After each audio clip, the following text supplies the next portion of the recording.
lovely environment out here. I mean, just look at this place. The beauty and elegance with which water kind of shapes this environment and moves. It's inspired humans for centuries. The way it moves through its environment, carving giant trenches, shaping the land around it, it's amazing. But what if there was some creature out there that combined the grace of the human form with the elegance and beauty of the water? Well, that would certainly be something. Time to check the Bestiary on Mermaids.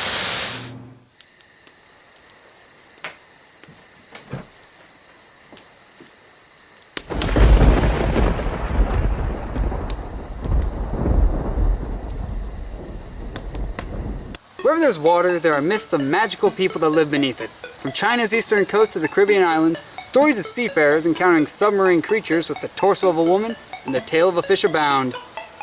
But could a creature like this actually exist? How would this creature function in its habitat? Let's take a look at mermaid physiology.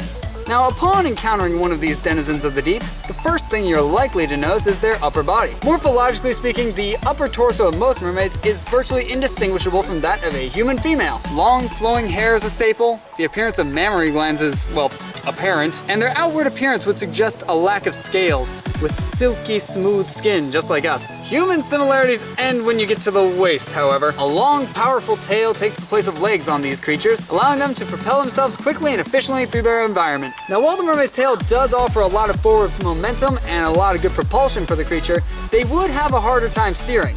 If we look at other marine animals who are very adept at swimming, we see they have a lot of fins that help them turn and angle, push the water past them, helping them turn on a dime underwater. Mermaids just have arms like us. They can't really move any better in water than we can, they're just faster.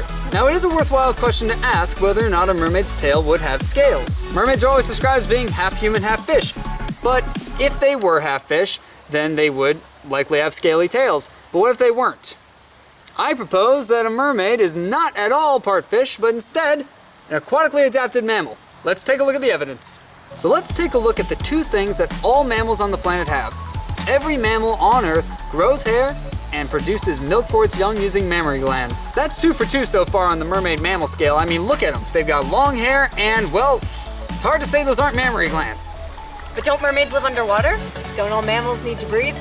Yes, but let's not forget there are already aquatically adapted mammals in the world. Whales and dolphins are mammals that have adapted to spend their entire lives in the ocean, and yet they still have lungs that they use to breathe air. So does a mermaid have lungs?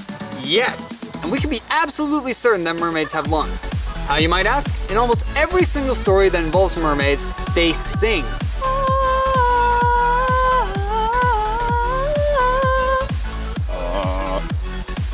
They're able to speak and sing to humans. It's mentioned almost as much as their tails. Their ability to speak and sing like humans implies that their upper body doesn't just look like us on the outside, but it also most likely has lungs and a larynx very similar to humans too. Maybe that's why sailors always claim to see them near the surface. They were just coming up for air when they saw a weird wooden thing full of strange land mermaids. And the last piece of the mermammal puzzle is the structure of their tail. More often than not, the tail of a mermaid is depicted as being broad and flat, built for moving up and down the water. Where do we see this tail design in nature? That's right, on aquatic mammals.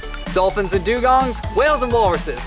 All aquatic mammals have similarly designed tails built for going up and down. If we look at a fish's tail, like a shark, we see that it's designed to move side to side, the complete opposite of what we see on mammals. So with all this evidence to look at, we can definitively conclude that mermaids are in fact aquatically adapted mammals. Well, that was fun, cool to think about, but now that we know what they are, how should one react when encountering one? Should you try and befriend the sea dwellers when they surface near your boat, or should you be running for the shoreline? Very often we see mermaids depicted as fun-loving and benevolent, sometimes saving drowning sailors, occasionally granting wishes, and in a few famous examples, they fall in love with humans and join them on land to be a part of their world. Where have I heard that? So there's always a chance that a mermaid encounter could be incredibly beneficial to you, could change your life for the better. But that's not to say all are. You see, there's a subclass of mermaid out there, one that when they see strange, silly land mermaids, they don't see something to be friends with. No, they see a meal waiting to be caught.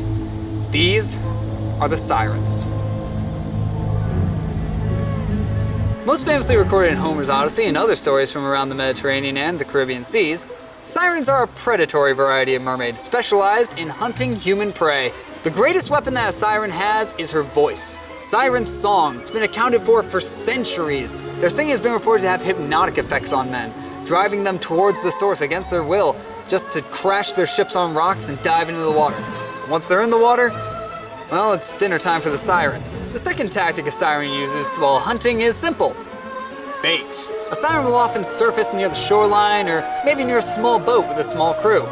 Then she'll make her presence known to all the nearby humans. Like an anglerfish, the siren will start luring their prey closer and closer to their doom, enticing them with the promise of reward, let's say. While an anglerfish dangles the promise of food in front of its unsuspecting fish meal, the siren's upper body suggests other rewards. Then when the moment's right, the siren lashes out, grabs the prey, and like an alligator drags it underwater to drown and eat it. So what are your best defenses against the siren?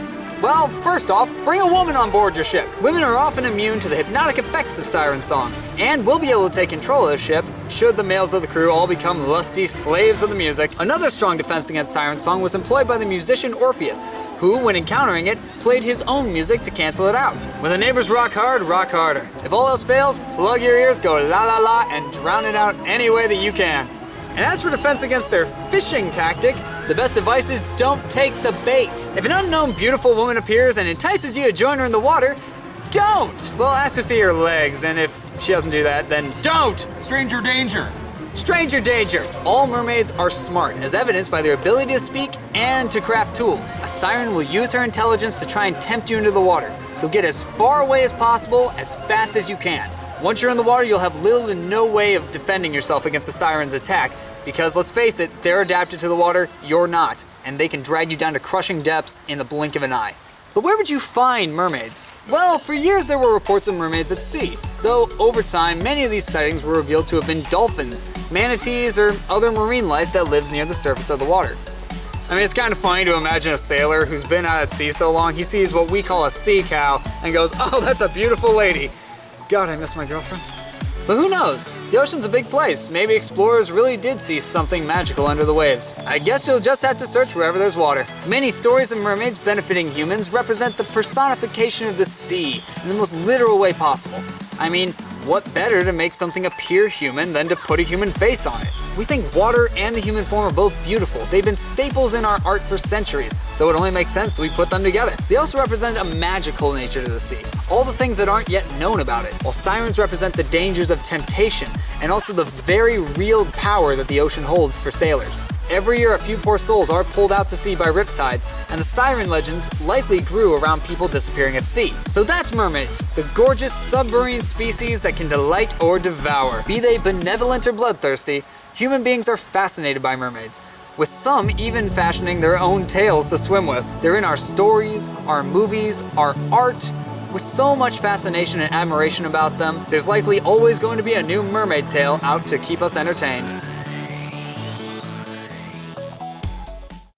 The ocean's a powerful place, with tons of creatures and mysteries left to be explored. But don't worry, we'll come back to it in this series. As for now, thank you very much for watching. I'm the MC Koi, and remember, always swim with a buddy. Bye.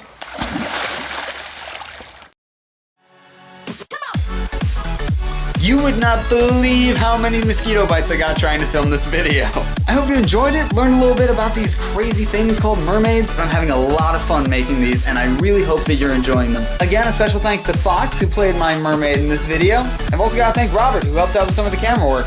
Check them out if you like video game channels, because they're both great, funny, and a little bit awkward, which makes them approachable. And that's all from me. Thank you again for watching, and next time you hit the beach, keep a lookout for fins. Bye, guys.